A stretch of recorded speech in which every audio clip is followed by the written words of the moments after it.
Salam saudaraku, kita akan merenungkan firman Tuhan dari Injil Markus pasal 3 ayat 20 sampai 35. Sebelumnya kita bersatu dalam doa. Damai sejahtera Allah Bapa yang melampaui segala akal, itulah yang memelihara hati dan jiwamu dalam Kristus Yesus Tuhan kita. Amin. Kita akan membaca firman Tuhan, Markus 3 ayat 20 sampai ayat 35, demikian firman Tuhan. Kemudian Yesus masuk ke sebuah rumah, maka datanglah orang banyak berkerumun pula, sehingga makan pun mereka tidak dapat.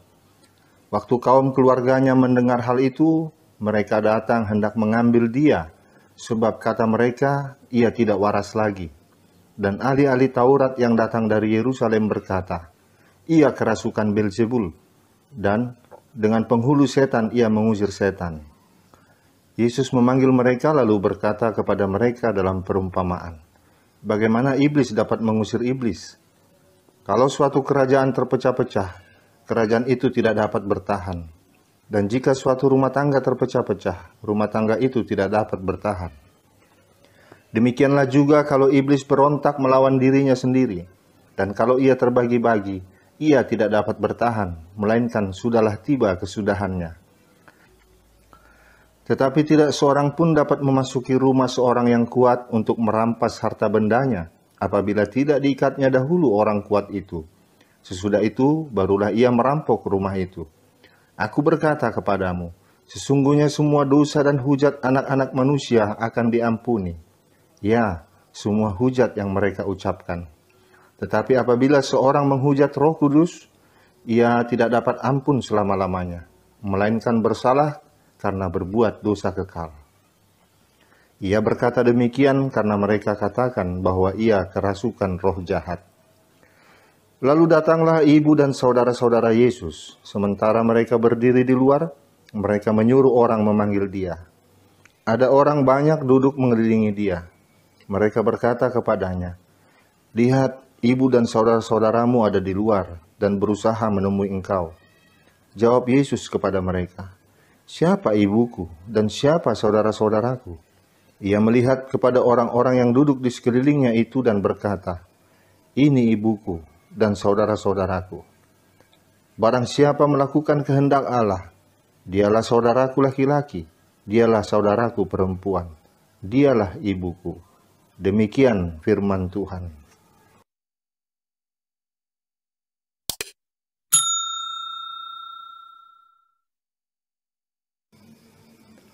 Saudaraku, saat seseorang mencurigai orang lain, dia akan berusaha mencari bukti akan kecurigaannya itu.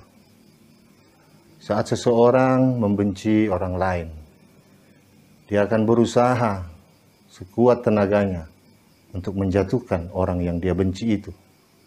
Saat seseorang cemburu kepada rekan kerjanya yang karirnya naik atau naik jabatan, maka dia akan berusaha oleh kecemburuannya untuk menyaingi orang itu.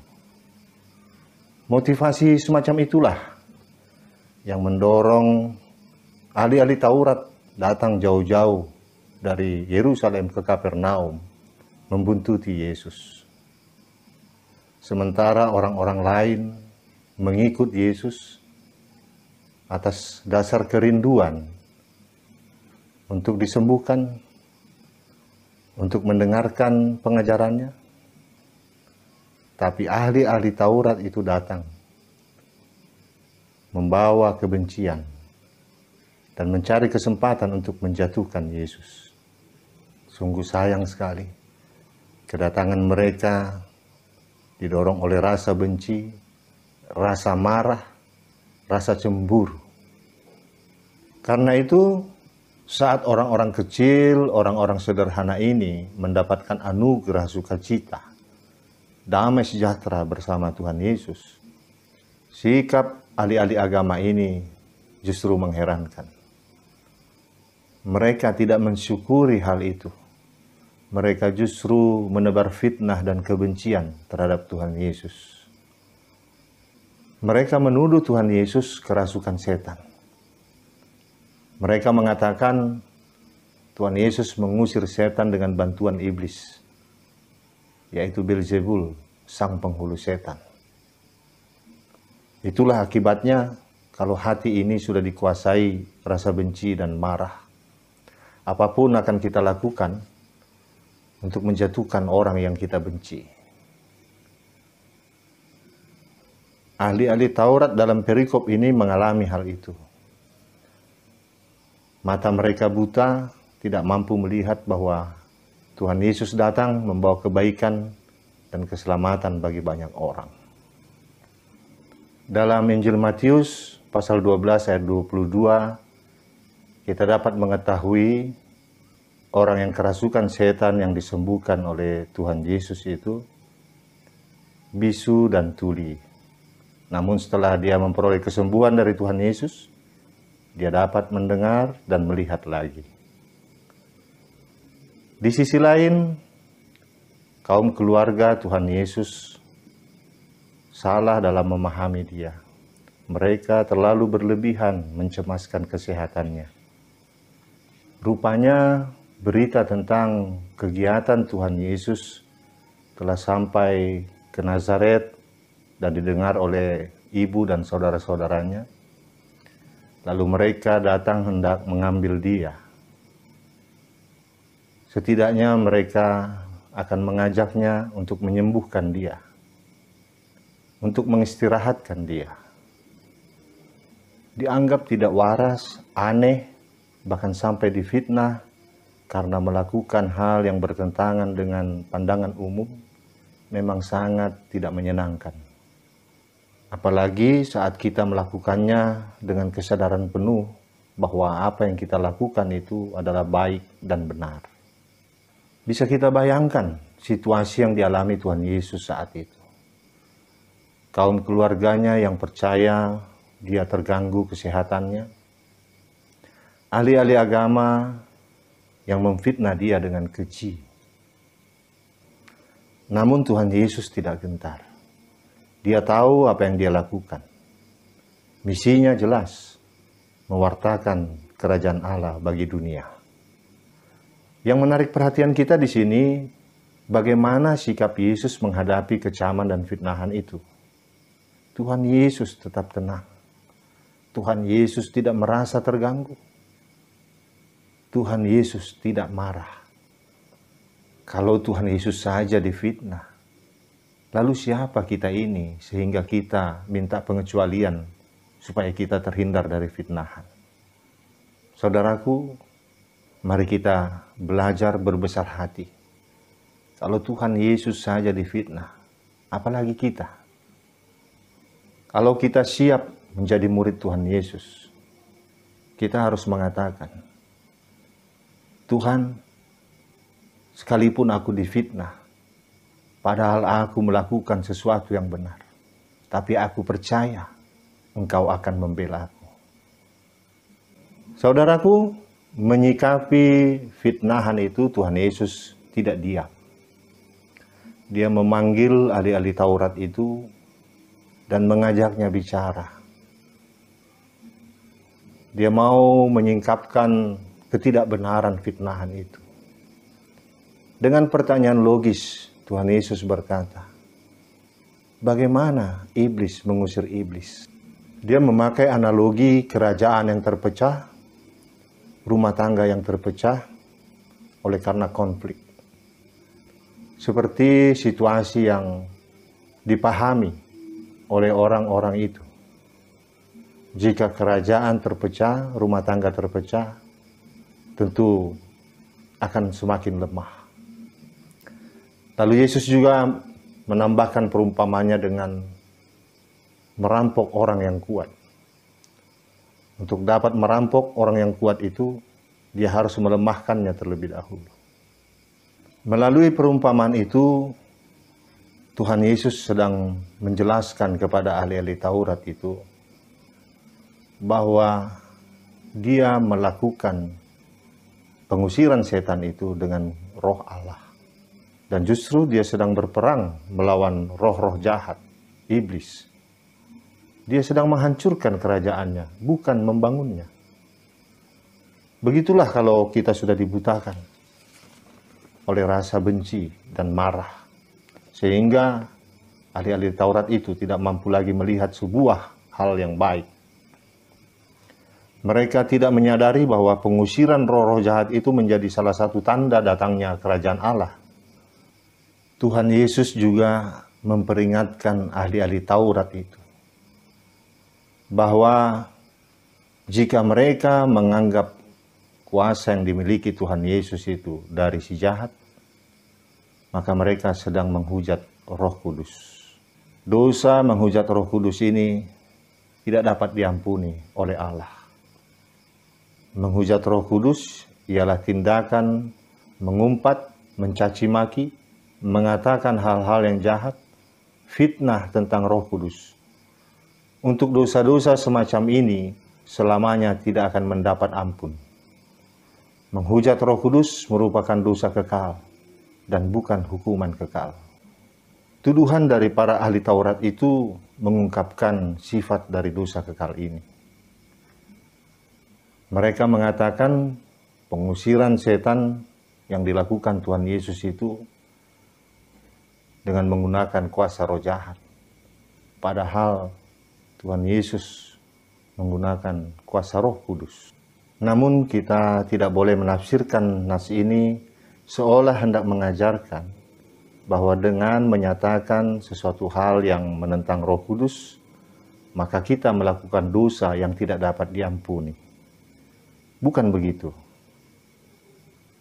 Sebab hal itu bertentangan dengan ajaran Alkitab, bahwa setiap dosa dapat diampuni jika orang itu bertobat. Hakikat dari dosa kekal merupakan keadaan pikiran yang tetap tidak mau bertobat dan terus bersikukuh menolak pekerjaan Roh Kudus.